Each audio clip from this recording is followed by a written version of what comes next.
안녕하세요. 조용히 회사 다니는 사람입니다. 오늘은 2024년 11월 17일 일요일이고요. 제 S&P 500 투자 일지 남기는 날이기도 합니다. 네, 이번 영상의 주제. 네, 저는 이제 지금 살고 있는 아파트가 최근 실거래가 한 13억 정도 찍히는 아파트에서 살고 있는데 이걸 한 채 그냥 팔아버리고, 이거 한 채만 갖고 있는데 팔고, S&P 500이랑 좀 다르죠. 이제 다우 지수에 해당하는 종목들 투자하는 건데, 슈드에 몰빵을 좀 계획을 하기도 했었던, 그리고 혹은 뭐 과천에 있는 더 상급지 아파트로 이사를 가긴 거를 고민하기도 했었던, 저는 갈팡질팡 영상으로도 남기고 했는데, 왔다 갔다 하는 저는 도대체 뭐 하는 사람인가, 좀 자기 성찰하는 네, 그런 이야기를 좀 해볼까 합니다. 일단은 제 S&P 500 투자일 그 상황 말씀을 드려보면은, 일단은 한 주간 0.11% 정도 하락을 했습니다. 그래서 42% 정도 목표 달성률 도달했고요. 저는 이제 5억 7천 정도 이렇게 모으는 게 목표인데,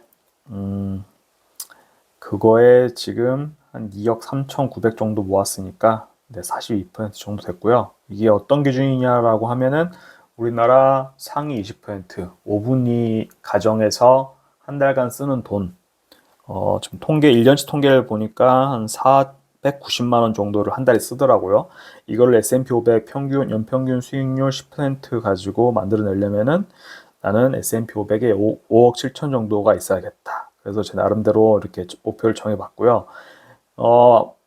보시다시피 금액이 크지 않잖아요. 뭐 20억 있어도 30억 있어도 퇴사가 불가능하다 생각하시는 분들이 많은 것처럼, 저도 이만큼 모았다고 해가지고 반드시 뭐 잘 다니고 있는 직장 때려치고 자연인으로 살겠다, 그런 뜻은 아니고, 이 정도가 있으면은 우리가 뭐 최저 생계비 정도는 마련할 수 있지 않을까 생각을 해본 거고, 한 주간의 이제 수익률, 수익금을 좀 보는데, 네, 저번 주에는 아주 뭐 기세가 좋았죠. 820만 원 가까이 수익이었는데, 이번 주는 127만 원 정도 손실을 봤습니다. 그래서 뭐 한 주간 당연히 지수가 S&P 500이 6천을 넘었다가 다시 떨어져가지고 5,870이 됐는데 2.28% 정도 하락을 했고, 그다음에 달러 환율도 뭐 1,400원 넘었었죠. 1,410원 근처까지 갔었는데 지금 1,495원으로 안정화가 됐기 때문에, 이렇게 S&P 500에 투자하고 있는 제 계좌로서는, 네, 손실일 수밖에 없겠죠. 그래서 하여튼 일주일에 한 번씩 이런 식으로 S&P 500하고 달러 환율을 조회를 해보는데, 이러면서 드는 생각을 좀 적어보면은, 저와 제 와이프는 이제 나름대로 안정적인 직장에 다니고 있습니다. 특히 아내 같은 경우에는 공무원이기 때문에, 아내가 이제 공무원의 직업을 나오게 이제 잃어버리게 된다라고 하면은, 우리나라는 이제 필리핀화가 돼가는 거 아닌가 생각을 하고 있고, 저희가 지금 쓰고 있는 생활비는 다 월급 안에서 한 50% 정도 할당에 쓰고 있기 때문에, 다른 뭐 부수입은 없어도 살아갈 수 있는 상태다.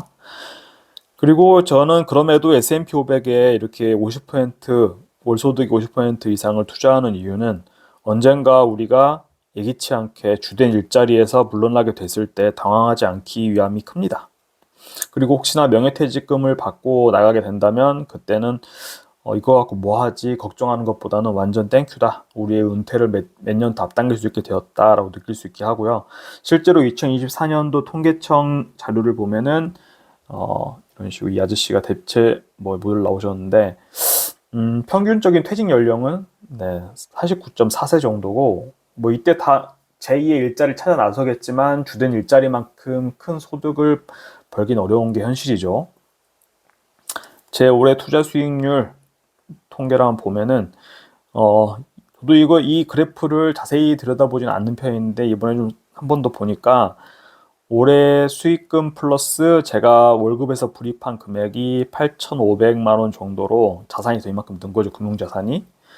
앞으로는 이 속도가 더 빨라질 것이다라고 생각을 하니까 이제 매우 이제 고무적이다, S&P 500에 투자를 쭉 해나겠다, 그런 동기부여가 되는 것 같고요. 그리고 S&P 500 ETF 보유 수량을 보면은, 부는 70주밖에 없는데 타이거믹 S&P 500에 5,705주 정도 가지고 있습니다. 그래서 짜투리 돈이 전 생기면은 그걸 뭐 다 써버리기보다는 절반은 이제 과자 먹는 데 쓰고 절반은 이런 식으로 타이거뮤 S&P 500을 사모으고 있다 말씀을 드려보겠습니다. 그러면은 제 영상에서 주제였던 아파트를 팔고 누군가는 평생 자기 집 한 채 갖기 위해서 절치부심하는데 이미 내 집 한 채를 갖고 있는 상태에서 무주택자로 돌아가고 SCHD에 투자한 다음에 한마디로 주식에 100% 투자한 다음에 월세로 살고 싶어진 이유를 한번 말씀드려 보겠습니다.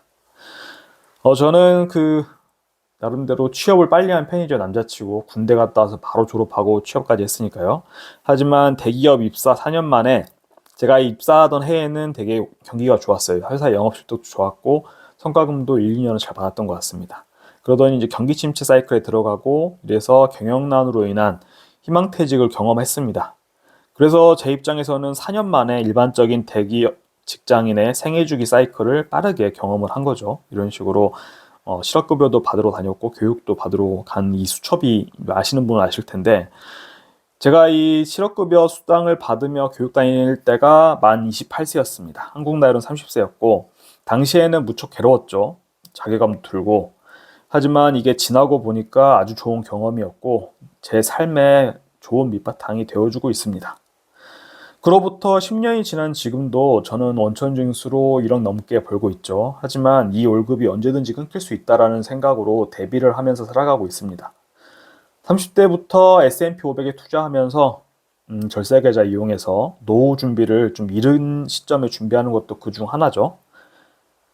그리고 저는 이제 30 초반에 결혼을 했고 제때 결혼을 했다고 생각합니다. 그래서 당연히 그 당시에는 그래야만 할 것 같았던 내 집 한 채 마련을 위해서 아파트를 분양받았고 근데 이 아파트를 팔고 이제는 다른 곳으로 이사 가야 할 충분한 이유가 생겼습니다.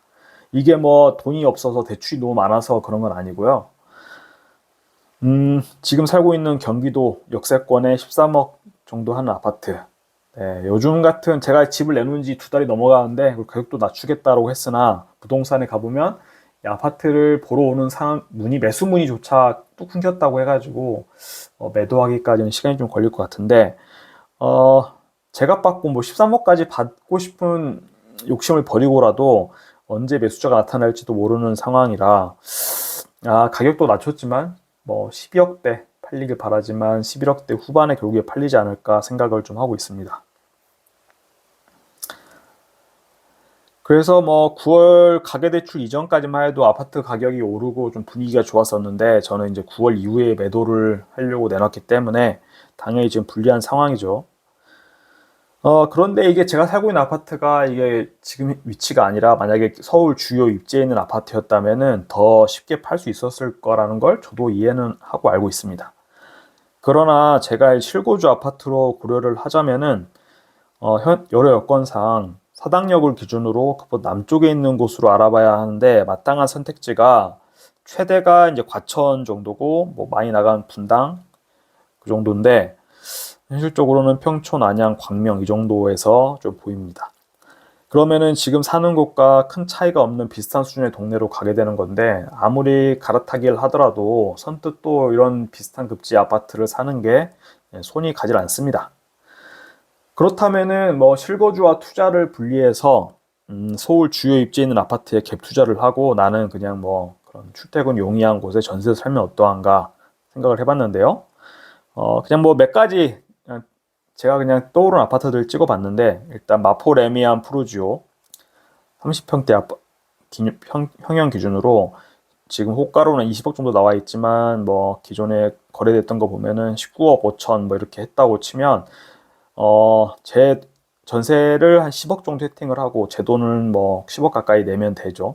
그리고 헬리오시티는 더 비싸더라고요. 5구 20평대 여기도 전세가율이 40, 46, 47%이기 때문에 내 돈 뭐 한 10억 대로 넣으면은 전세 세팅할 수 있는 곳이고 경희궁 자이도 20평대 기준으로 좀 더 저렴한데 제 돈 뭐 한 9억 정도 넣으면은 전세 세팅으로 갭 투자가 가능하겠다 보였고 그런데 저는 이렇게 하기 전에 어떤 생각을 갖고 있느냐 제가 몇 가지 영상에서도 밝혔다시피 저는 이미 뭐 그동안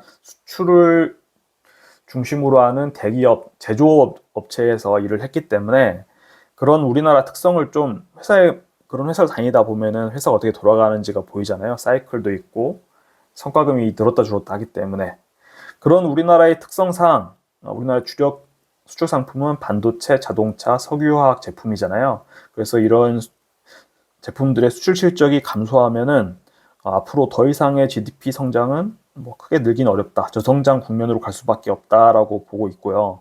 그런데 우리가 이미 중국한테 많이 수출을 해가지고 재미를 보고 있었던 제가 저번에 올해 5월 달에 중국으로 북경으로 출장을 갔다가 느꼈던 게 분명히 현대자동차가 그 북경의 택시를 전용 택시 제품 모델을 만들어 가지고 이렇게 수출도 하고 막 그 안에 상하이 베이징에다가 자동차 공장도 짓고 했는데 지금 가보면은 거의 중국 자체 브랜드들 전기차들 가끔 보이는 게 이제 독일 브랜드 약간 보이고 그래서 그건 하나의 단면일 뿐인데 현재 보면은 이미 중국이 제조업 강국이잖아요. 솔직히 인건비도 싸고 많이 올랐다고는 하지만 우리의 그 제조업의 자리를 맹렬하게 지금 추격하고 있죠. 그리고 일본은 이미 따라잡혔다라고 보고 있는데 우리는 애써 부인하려고 하지만 2차 전지, BYD와 CATL로 대변되는 뭐 BYD 전기차도 곧 우리나라에 수입된다고 하던데 그런 부분, 2차 전지 전기차는 이미 중국에 따라잡혔다라고 봐야 되고요. 그리고 CXMT, 창신 메모리 같은 경우에는 범용 DDR5 D램을 이미 양산을 했고 우리나라가 또 이런 DDR5 반도체를 중국에다 많이 팔아가지고 뭐 하이닉스나 삼성전자나 돈을 많이 벌어왔는데 이제 자체 생산을 해버리겠다는 뜻이죠. 이런 관점에서 우리나라가 과거만큼 그렇게 고성장을 이룰 수 있을까? 회의적인 시각이 좀 있고요.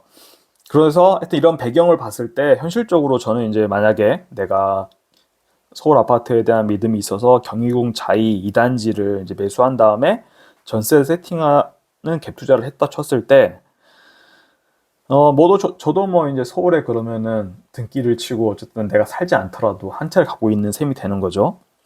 하지만 저는 뭐 제가 한 20억 있었다면은 한 10억 S&P 500에 투자하고 10억을 서울 아파트를 투자하는데 갖고 있을 수도 있었겠지만 제 순자산이 10억 초반 정도밖에 안 되는데 이렇게 서울에 똘똘한 아파트 한 채를 사고 전세를 내주고 그리고 내가 거주할 아파트에 뭐 전세 보증금까지 혹은 월세 보증금까지 내고 나면은 제 자산은 국내에 사실상 90%, 95% 이상 묶이게 됩니다. 이러면은 제가 다시 10번에서 스스로 생각했던 것에 스스로 이제 위배를 하게 되는 거죠. 그리고 저와 제 아내가 이제 한국 회사 그리고 공무원으로서 직장 생활을 하는 것도 사실상 뭐 인적 자원을 그것도 자산이라고 봤을 때 국내 자산에 이미 갖고 있는 거나 다름없다 생각하고 있고 그럼에도 실거주 한 채는 갖고 있어야 되는 거 아니냐 이렇게 의견이 많습니다. 제가 이렇게 영상 올려보면 어떤 좋은 댓글이 달리길 기대하면서 이런 영상을 만들어 올리는데 항상 뭐 아파트를 파는 건 걱정이 된다, 우려가 된다라는 의견이 지배적인 걸 알고 있는데 저도 이제 그 부분을 이해하고 있기 때문에 늘상 갈팡질팡 하는 겁니다. 근데 무주택자가 1주택자가 되는 건 어려운데 이제 1주택자가 다시 무주택자로 되는 거 그건 뭐 팔고 나면 끝이기 때문에 쉽긴 하지만 주변에서는 그런 케이스는 거의 없다. 모두가 1주택자가 되고 싶은 하지만 1주택자가 무주택자가 역으로 망하지 않는 한 되는 건 흔치 않은 일이라고 보기 때문이죠. 그래서 저는 그럼에도 아파트 한 채를 내가 가져야 된다, 갖는다라고 하면 어쨌든 서울 아파트 중에 괜찮은 곳으로 갖고 싶지만 하지만 제가 실거주할 수 있는 아파트가 딱히 보이지가 않습니다. 출퇴근 문제가 제일 크고요. 이거를 몸테크 한다 생각하고 그냥 출근하는데 2시간, 퇴근한 2시간 반 걸리더라도 몸테크를 하면 되는데 저는 뭐 이제 40대에 접어드는 나이가 되어 가면서 굳이 내 건강, 허리 건강, 뭐 수면도 줄여가면서 그렇게까지 해야 되나 그러다가 내가 자다가 갑자기 급사하면은 모든 거 말짱 도루묵이잖아요. 자 그러면은 이제 배당 성장주 SCHD에 투자하는 셈 치고 배당금으로 아파트 월세를 내며 살아가는 거 어떨까를 상상해 보게 됩니다. 여기서도 2천만 원을 초과하면은 근로소득세율인 저는 35에서 38% 구간에 있는데 그만큼 세금을 또 초과분만큼 내야 되기 때문에 투자 메리트가 많이 떨어지게 되죠. 그러니까 2천만 원 이내에서 투자를 월세를 살아본다. 그럼 한 달에 한 150만 원, 160만 원 정도면 2천만 원 넘지 않잖아요. 그랬을 때 대략 8억 1천만 원 정도 이렇게 SCHD랑 뭐 기존에 하던 S&P 500 섞어서 투자하면은 15% 세금을 내고 1970만 원 정도 이렇게 배당금을 받을 수 있는 시나리오가 나오기 때문에 이렇게 했을 때 내가 살 수 있는 아파트가 있는지도 한번 찾아봤습니다. 그랬더니 뭐 힐스테이트 금정 이런 쪽에 3억에 뭐 130 정도 하는 거, 그리고 안양역 푸르지오 더샵 2억에 160, 그리고 뭐 메가트리아 1억에 160 정도, 그리고 인덕원 푸르지오 엘센트로 3억에 150 정도 하는 아파트에 살 수 있겠더라고요. 근데 여기서 이제 한 가지 또 다른 분들과 다른 점은 저희는 아이가 없기 때문에 어떤 교육 여건이나 주변의 환경 이런 거는 크게 고려 대상이 아닙니다. 뭐 우범지대가 아니면은, 그리고 저희는 문제가 없고 주변에 뭐 생활 편의 시설이라고 해봐야 뭐 식당가가 좀 있으면 좋겠다.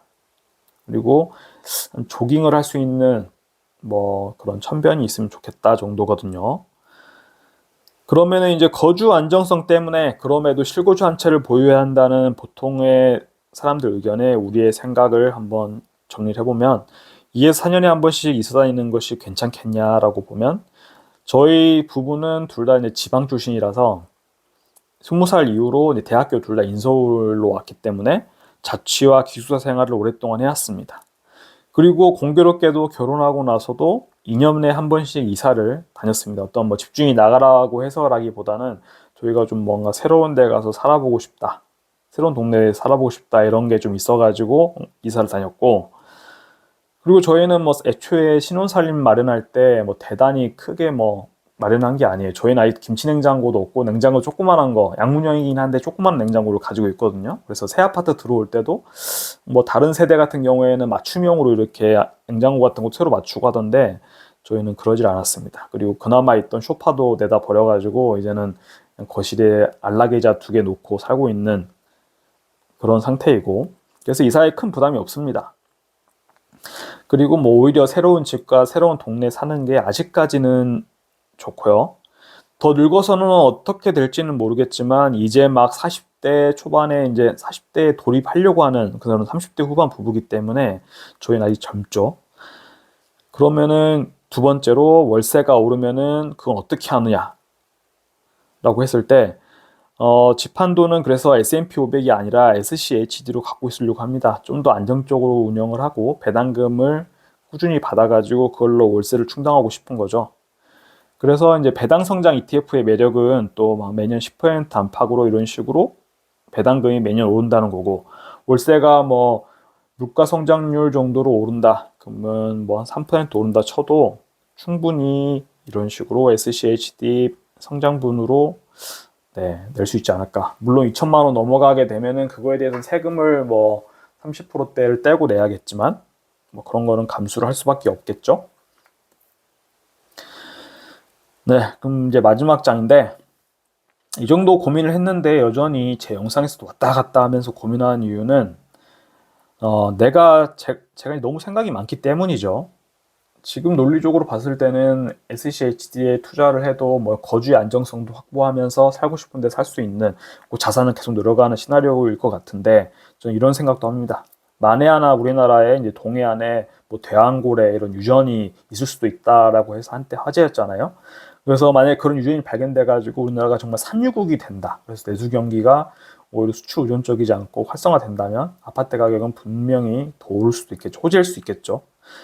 혹은 이건 좀 너무 간 생각인데, 우리가 이제 주한미군도 철수해버리고 미국과 적대국이 되고, 그리고 우리가 중국 진영으로 편입이 된다면 뭐 미국 주식에 투자한다는 건 어려운 일이 되겠죠. 그래서 이렇게 아주 낮은 확률이지만 예측 불가한 상황에 대해서도 좀 우려를 하기 때문에 좀 그렇습니다.